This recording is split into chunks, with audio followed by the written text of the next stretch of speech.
You're listening to the Telltale Channel. Don't forget to check me out on all social media: Patreon, Twitter, Teespring, and Etsy. All links can be found in the description or on my website, telltaleatheist.com. Hey, this is Owen. If you're comfortable, leave your first name and state at the sound of the tiny truck backing up. Hi, my name is Eng. I'm from North Carolina. I was just wondering if you have any tips on how to, deprogram a religious extremist from extremely anti-LGBT beliefs. My girlfriend's mother is extremely religious, Church of Christ, and she's not exactly supportive. Yeah, I imagine that that's the case. I bet she's not supportive. So what I wanted to do is take a glance at the Church of Christ to start with, and we'll go from there. This caller's question was how you go about deprogramming a religious extremist. And I detailed that a little bit earlier in the podcast. So if you are unsure about how to go about doing that, then check back a little bit earlier in the podcast. Check another clip that just released, because I did explain it a few minutes ago. So keep a lookout for that. But as far as the Church of Christ goes, I wanted to look at the general history of the denomination, quote unquote. People who were in Church of Christ probably cringed at my use of that word just now, denomination. Because one of the things that sets Church of Christ apart from other groups, other religious groups, is the idea that they are, quote unquote, non-denominational. That's what they call themselves, non-denominational. The churches are separated into completely independent cells. They're unconnected from each other, and there is no overarching organization that calls the shots, like with the Methodist Church. You've got the Methodist Conference. Like with the Mormon Church, they have prophets and things over districts. Like Jehovah's Witnesses, they have an organizational structure that goes all the way up to the governing body. That's not how it works with Church of Christ. Church of Christ churches are largely separated from each other, and the leadership goes as high as the church elders. That's it. That's one of the main things that sets Church of Christ apart from other religious groups. They're from a branch of Christianity called evangelicalism. You guys have probably heard the term evangelical because it's considered to be its own voting bloc, and it's a very extreme branch of Christianity. So you've got a number of different religious groups that fall under the evangelical umbrella, including but not limited to Pentecostals and Church of Christ, and some versions of Presbyterian fall under this umbrella. They have a lot of beliefs in common with each other, but there are actually a lot of differences. One of the things that you'll note with the evangelical umbrella is the idea that there are giant, basically, organizations that can work independently of any churches, but provide teaching materials for those churches that they can all commonly use.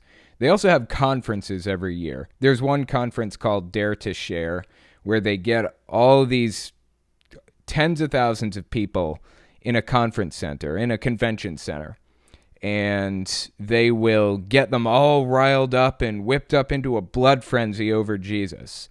I know a lot of people in my audience have actually gone to Dare to Share conferences, and they're very, very extreme. They can be very extreme. This is the type of group that will pass out chick tracts. They'll print and pass them out. They'll print and pass out various different types of Christian materials like that. So that's the evangelical umbrella. Now, as far as Church of Christ goes, it differs from other evangelical groups with a few key things. Like I said, it largely depends on the church, because all of the Church of Christ churches are different from each other, but the vast majority of Church of Christ churches differ from others in the sense that they don't use musical instruments in worship. And this is a rule that goes back to like the 1800s. There was some Bible verse, I don't remember exactly what it's about, but there was some Bible verse that kind of a little bit implies that maybe some group in the Bible decided not to use trumpets when they were worshiping, and Church of Christ just ran with that since the 1800s and now uses that as one of their core teachings. You just don't use musical instruments in worship. And some of them go even further and don't use musical instruments at all.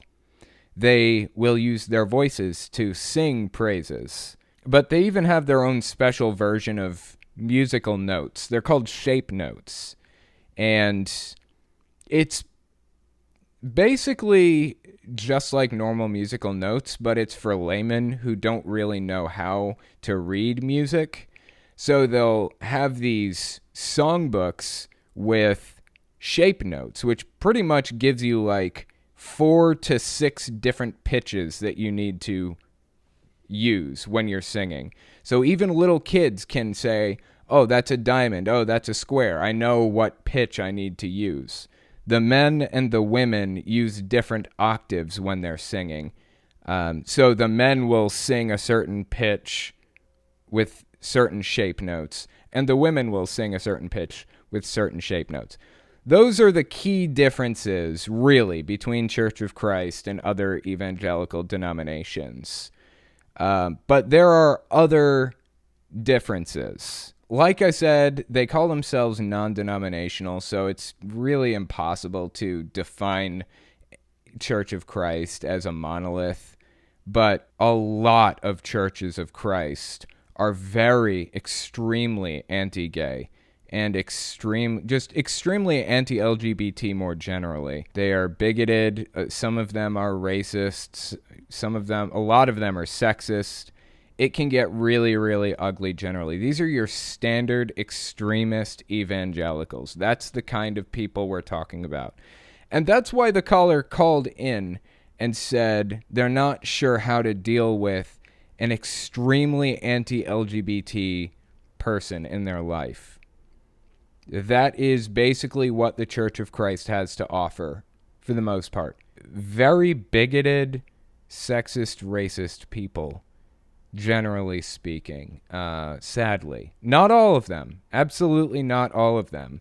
But it's a trend that you find running through the religion, sadly. So, anyway, that's a little bit about the history on the Church of Christ. I really appreciate you giving me a call.